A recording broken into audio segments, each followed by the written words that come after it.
First day of 7-on-7 season, how'd you feel it went for a team obviously with some really high expectations for the spring? I feel like it went pretty good, but it could have been better by us starting off so slow. We didn't really have no chemistry. So second game we was on it like nobody could catch a pass on us. We talked about it a little bit in kind of like quicker terms, I guess, earlier for TikTok, but in terms of the excitement for this season and what you get to accomplish during 7-on-7, being with some of these other guys, competing at a national level, what are you looking forward to or kind of hoping to either improve in your game or show of your game or any of those sort of things? I'm looking to improve on being a better man-to-man player, not just being good like in pads, but I want to show that I can play out of pads and I'm good like man-to-man, one-on-one. Who's gonna beat me one-on-one matchup? You've had obviously a pretty good start to your whole high school and 7-on-7 career as a whole. We're able to really open a lot of eyes this year for Karr in the fall. And then over the last couple of weeks, you've picked up a slew of college offers. How have you felt about the success you've been able to have at an early age and to be able to kind of see some of that recognition for it? I've been feeling pretty good, but I'm just staying humble because as fast as it's coming, it could be taken away just as fast. But yeah, it's really exciting because I really didn't expect it to come this early. Yeah, I was going to ask you about that. Mississippi State came on that Sunday a couple weeks ago, right after tryout stuff. Yeah. And I had a chance to chat with you a little bit. I talked to mom and dad a little bit, and I know it was a very exciting moment for y'all. What was that day like?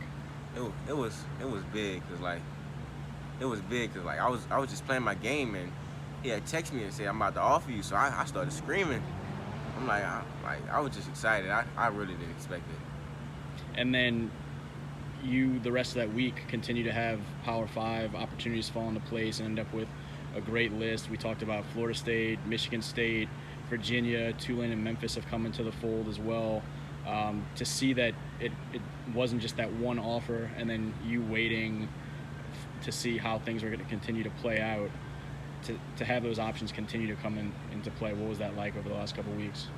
It was real good because like when that first one came, they all just started coming and like I could barely like sit down and get comfortable. Another coach called me, like they was calling me in class, like back to back. That Michigan State and Tulane, they had called me like 30 minutes apart. So like I was excited. Yeah.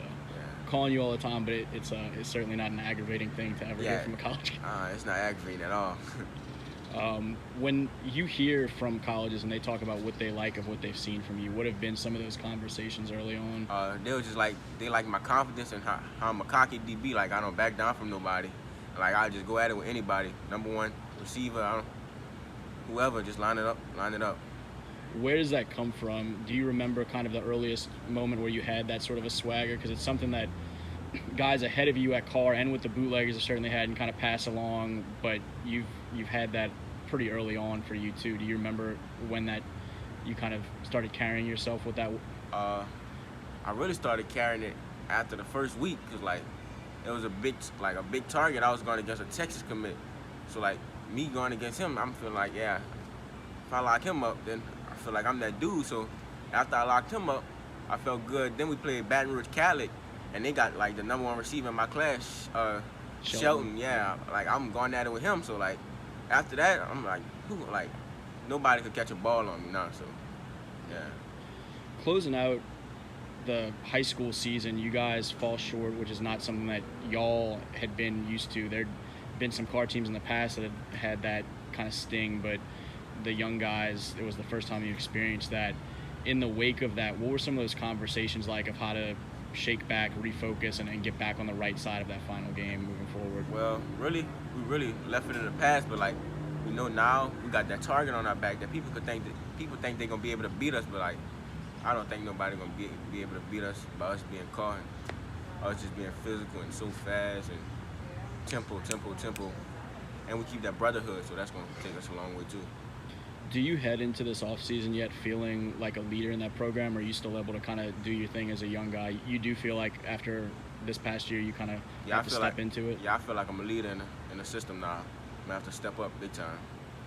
I know Jamie has been around a lot of you guys and really, you got a chance to wear the 21 and everything this year, and he's had a chance to be around a little bit over the last month or so and continue to just be there for y'all, give advice, whatever it be, like on the field or recruiting or whatever. what has it meant to have guys like that, or this year with Destin and some of those older guys on the team to be there and be kind of mentors? It really means a lot. Like coming up under Jamie, like he really taught me a lot. Like after practice, my ninth grade year, I wasn't eligible. Like I didn't even dress out. So like ninth grade year after practice, we just working out, doing releases, anything. And Destin a big leader. Like he an on the field leader. He don't really talk off the field, but like he gonna get on you like when you mess up. And I appreciate that. And Fat, Destin Payson, Fat helped me a lot too. Like recruiting process and like telling me how it's gonna be. And Fat a real good leader on and off the field also. Are there any guys out here with the spring stuff with 7-on-7 that you're starting to kind of lean on a little bit, older DBs or anything, or you pretty much able to jump in and just be like one of the same level of guys? I'm just jumping in. Like I'm starting already, so I'm yeah, just jumping in. Yeah. Yeah, you're already very much in that mix. Yeah.